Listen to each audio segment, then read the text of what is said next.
people who built this had no idea how important it would be someday.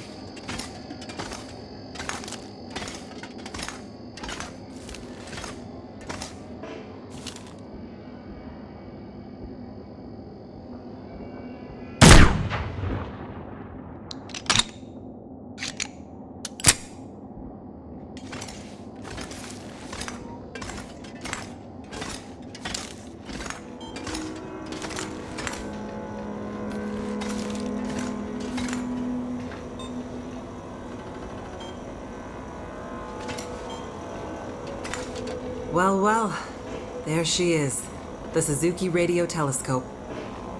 Isn't she beautiful? Lit up by the aurora, no less. I've never seen it so bright. It's massive. Let's hope we're not too late. Okay, there's a loading the now. Are you? Shouldn't be long.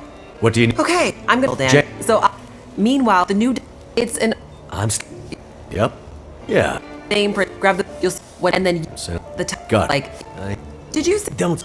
Get ready. I'm seeing something. Get ready,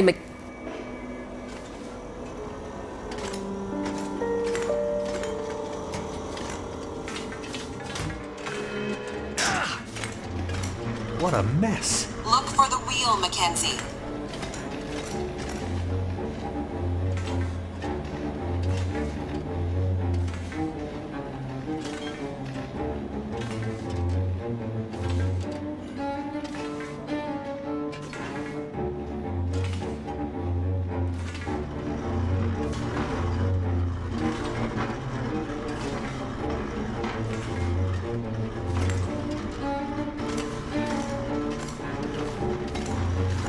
Here we go. 141 degrees.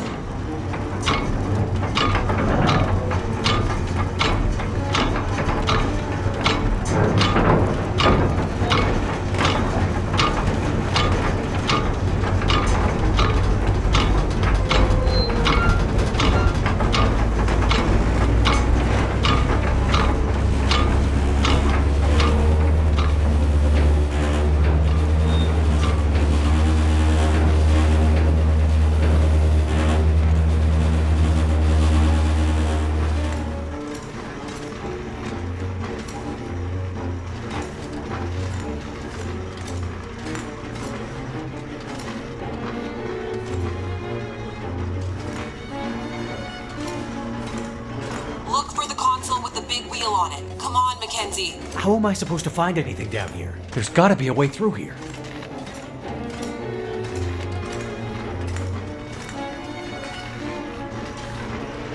The dish is huge.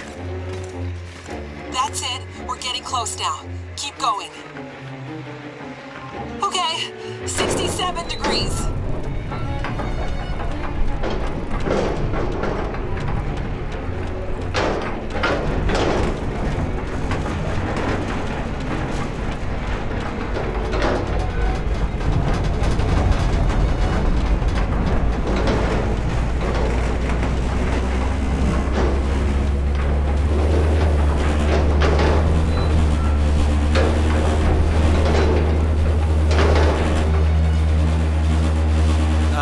Jace? Everything okay over there? Don't worry. Keep going. Last bearing incoming. Come on, you sweet, sweet program. Don't let me down.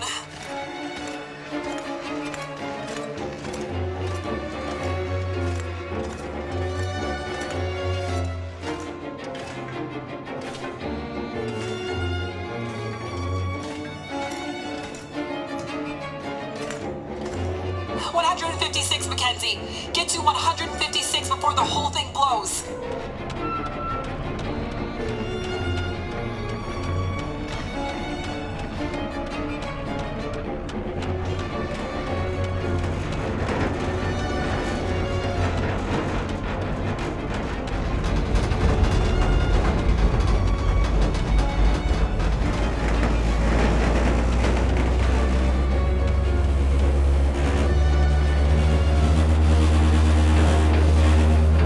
Now, Mackenzie,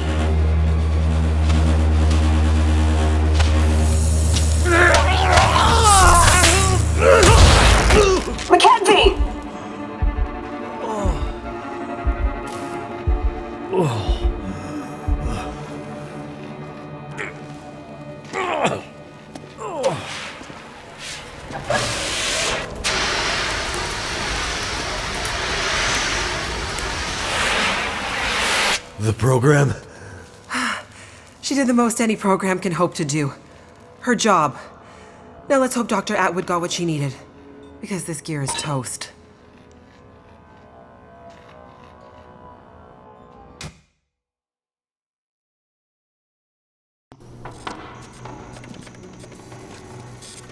It's coming now. All the data just flooding out of the buffers. It worked. God damn it, it worked. Oh, thank goodness. I'd hate to have to restart my PhD. You did brilliant work, my girl. Absolutely brilliant. We just need to keep the data flow, ensure it comes in a continuous flow, uninterrupted. How long before the data is ready for analysis? These are old systems, and it takes a while for them to crunch through the numbers. It'll be hours before we'll... Well, shit. What the hell just happened? It's not the power this time. Geothermal plant's still showing up green on the board. Some kind of overload, or emergency shutdown. What now? Now we do this the old-fashioned way. We start combing through the numbers. I'll get us some light.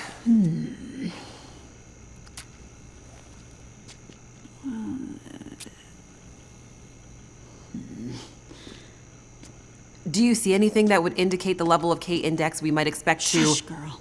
Let me read. Do you want me to grab a printout and Could it be a G10? Is there something I can do to... Aha! Here it is. Here it is. There it is. What do you see? It can't be. That silly old British bastard was right. He just never knew how right he was. Why did it have to happen in our time? British bastard? Please explain. For you to fully understand would take more time than we have. I'd have to go back more than 150 years. I like a good story. I think we deserve some answers. Very well. In 1865, a British scientist and naval officer was tasked with supporting the research of a scientific team, seeking to create a kind of communication that could travel over the air. The Admiralty felt that dependence on the telegraph was holding them back. This Navy man was inspired by stories he'd heard about the Carrington event 6 years prior. At the time, the largest geomagnetic event ever recorded. He had heard that the abundance of static electricity in the air had powered telegraph lines, even after the operators had unplugged them. Fires broke out due to this geomagnetically induced current. It got him thinking. This scientist's research led him all over the world, and he began to piece together a picture of the Earth's geomagnetic profile, and something about the operation of the sun and its effects on the Earth's magnetic field.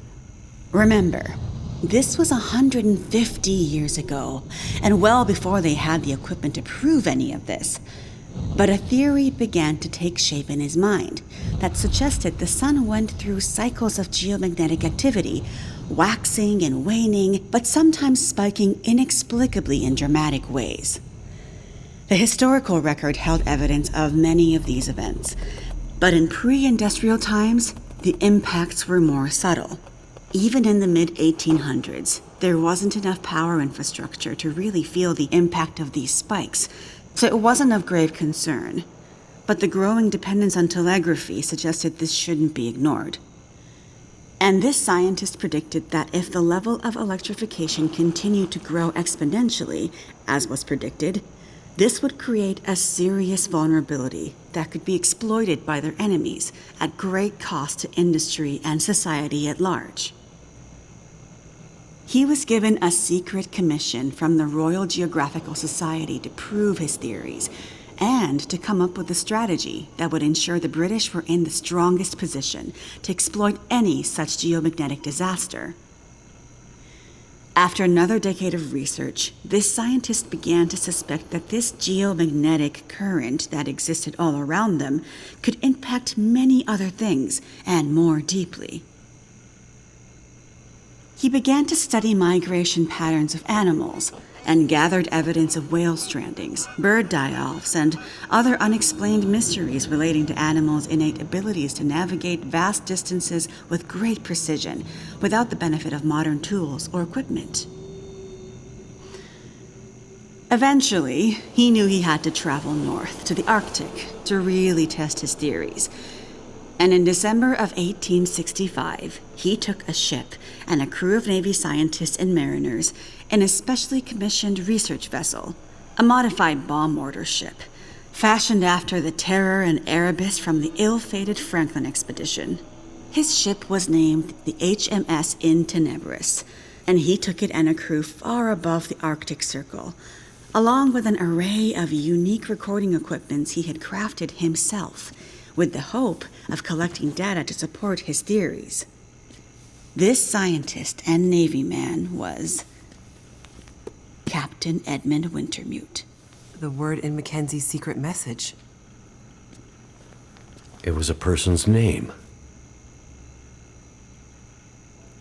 Wintermute's mission was to collect data near the Arctic Circle, and he and his crew were also tasked with the goal of resupplying a small Navy research outpost that had been set up as part of Wintermute's program the year before. Some of the crew on Wintermute's ship was designated as relief for the outpost crew, and Wintermute was meant to bring the replaced men home to their families. A few days away from the Arctic Circle and 2 days from their destination, Wintermute recorded increasingly active aurora and other geomagnetic activity around the ship, including St. Elmo's Fire. But he also noticed something else. As evidenced by their journals, many of the crew were having trouble sleeping, with some experiencing full-blown insomnia that worsened as they traveled further north. Some were also beginning to forget things, their journal entries occasionally slipping into childlike language or outright gibberish. 2 days out from their destination, the night watch rang the ship's bell to announce a man had gone overboard. The man, an experienced mariner, had been observed to simply walk off the deck of the ship. By all rights, a calm and dependable sailor. This event shook the crew's morale. Wintermute did his best to keep them focused, but he was still inexperienced as a ship's captain, always more the scientist than sailor or Navy man, and he could tell the men were increasingly becoming anxious, even distrustful. Walked off the ship and straight into the water. Exactly, but things got even stranger after that. When they arrived at their destination, a small island surrounded by sea ice, they found the Navy observation camp that Wintermute had set up the year before completely abandoned. The shelters were mostly destroyed, the relentless Arctic winds having shredded their canvas. The sled dogs were killed, some seeming to have been eaten. Many of the men were found dead, their bodies frozen in their beds, some showing signs of having been attacked or murdered. Yikes. Keep in mind, the Franklin expedition was still fresh in the public imagination during this time, including all the rumors of cannibalism. Wintermute could tell some of his men were nearing their breaking point, so he sent them back to the ship and took only a small group of trusted officers with him to search the rest of the small island. On the far northern side, in an icy bay, they found the remainder of the outpost crew, their bodies frozen solid in the ice. Some appear to have walked in and simply frozen in place. Jesus. And I thought we had it bad. Not wanting to completely abandon his research, but also recognizing the fragility of his situation, Wintermute kept a small group of trusted and hardy men with him. He offloaded sufficient provisions and equipment for them to survive up to 6 months, and sent the crew and the In Tenebris back to London, with the request that they send a rescue ship to pick them up. That's dedication. But what does it have to do with our data? I'm getting there. Months later, the relief ship returned to find only Wintermute remained. He had left books of scrawled notes, data he had gathered using his novel devices, sketches and observances of the men he had kept with him, and a detailed diary outlining their slow but progressive decline into a kind of fugue and madness. Wintermute was accused of murdering the men, brought back in shackles, and once back in England, summarily court-martialed and committed to a sanatorium. His equipment, journals, and the data therein were hidden by the Admiralty, and the Royal Geographical Society renounced Wintermute's membership and denounced his research, claiming he had gone rogue. His work disappeared for over a century, until I dug it up. Why haven't we ever heard this story before? Exactly the question you should be asking. I had encountered odd and inexplicable references to his research, but always leading to dead ends. I finally managed to get my hands, through no small feat of my own canny research and a dogged determination, I might add, on a few of his earlier papers. It wasn't easy, believe me. A woman, let alone a woman who isn't white, had to work 10 times harder to get access to this material, but I managed to do it.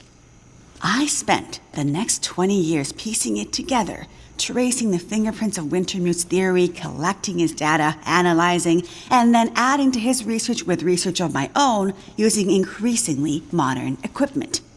And the more I dug, the more data I collected, the more worried I became.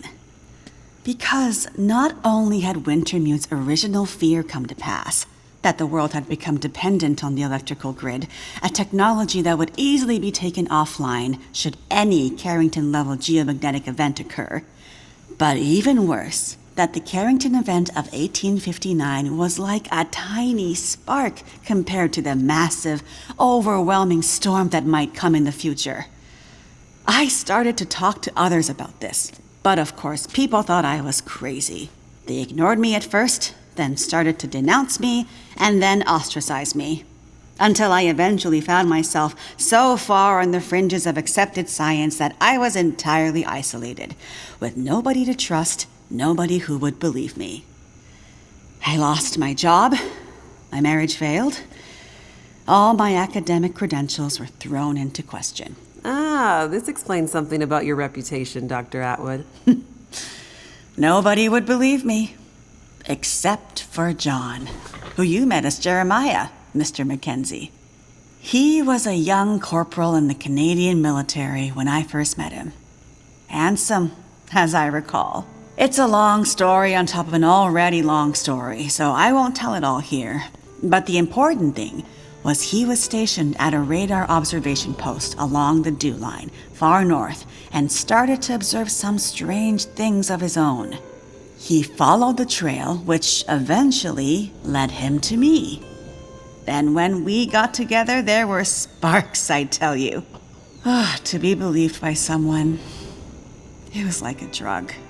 We worked to uncover more data, and he kept his eyes and ears open, using his military connections to gather more information carefully. And he moved up the ranks, but always stayed under the radar, putting his career aspirations aside to ensure he could stay close to the facilities we needed access to. But it was never going to last.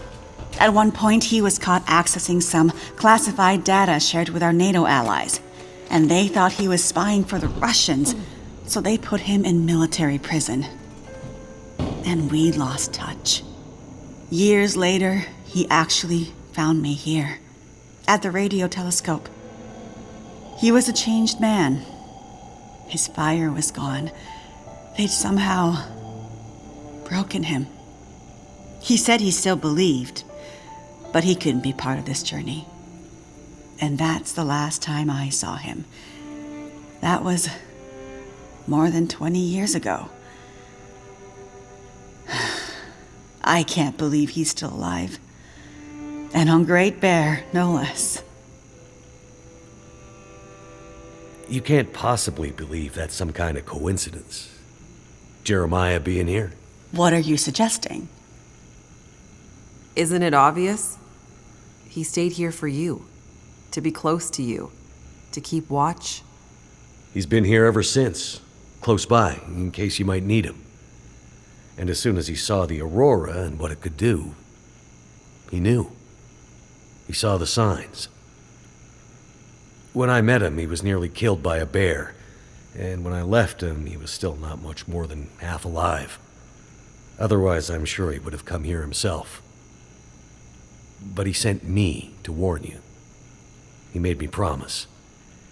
And he knew by then what that promise would mean. He sent you in his place. And it's a good thing he did, because now we have the final piece. This is the answer we've been looking for all these years. Do we finally have it? I think we do, dear. I'm not following. All my research here, and Jace's since she joined me, has been to try to anticipate, to get ahead. Ahead of what? The next big Carrington-level event. The thing Wintermute spent his life also searching for. And others, lesser scientists, industrialists, crackpots, even here on Great Bear. The island's unique geologic strata and northern latitude created a perfect test bed for geomagnetic research. Even a few decades ago, a German industrialist named Rudiger. But that's not important. Dr. Atwood, do we know the terminus? We do, my dear. And when is it coming? Do we have time to prepare?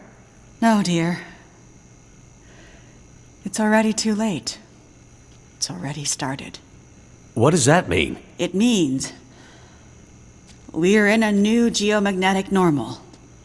What you've seen so far is really just the beginning. Things will get much worse from here on out. But how long will it last? Carrington was over in a few days, weeks at most. Oh, this is much bigger than Carrington.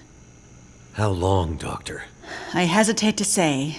With the data I have, I can only offer a vague range. 40 to 400. Hours? Days? Years. Wintermute tried to warn us 150 years ago, but nobody listened. And now we're at the very beginning of a geomagnetic storm. A disaster of such proportion we've not seen its like in recorded history. The power grid is down. Everything humanity has built over the last 100 years or more, based on technology, electronics, everything based on the integrated circuit, electricity, it's gone. It's all gone. Nature is changing, and soon we'll begin to see the impact on people. We won't emerge unscathed. And this period of darkness will last from 40 to 400 years. A new dark age. The long dark. And what humanity will exist on the other side of it, I cannot even begin to guess. Then I need to warn her. I need to get to Perseverance Mills. You're talking about your ex-wife, the doctor? Astrid will be there. And she needs what's in this hard case. What's in the case, and what kind of doctor? She's a researcher. Insomnia, memory loss, fugue states. I think she stole some experimental meds. She's trying to help a friend, a child that's suffering from some mysterious illness. I'm not sure. Go to her. Regardless of what's in the case, you can bring her here. Her and anyone else you care about. We have to think about the survival of the species now. But what can we possibly do here? Oh, Jace, my silly girl. Have you forgotten what this facility is built on? I just know it's some government thing. Before it was repurposed for use with the radio telescope, this was an observation post for monitoring satellite communications. Mostly American, Russian, some Chinese, Cold War stuff. But why here? Who would think we'd be spying from here? Exactly. A few floors below us are the magnetically shielded dorms and storerooms designed for the folks who used to live and work here, back in the Cold War. The whole place is basically a big bunker. Right. And the team that built the geothermal plant left various supplies behind. Exactly. There's probably enough dry rations and assorted supplies there to feed dozens of people for a couple of years. Survival of the species, huh? I'm afraid so. Then I better get to it.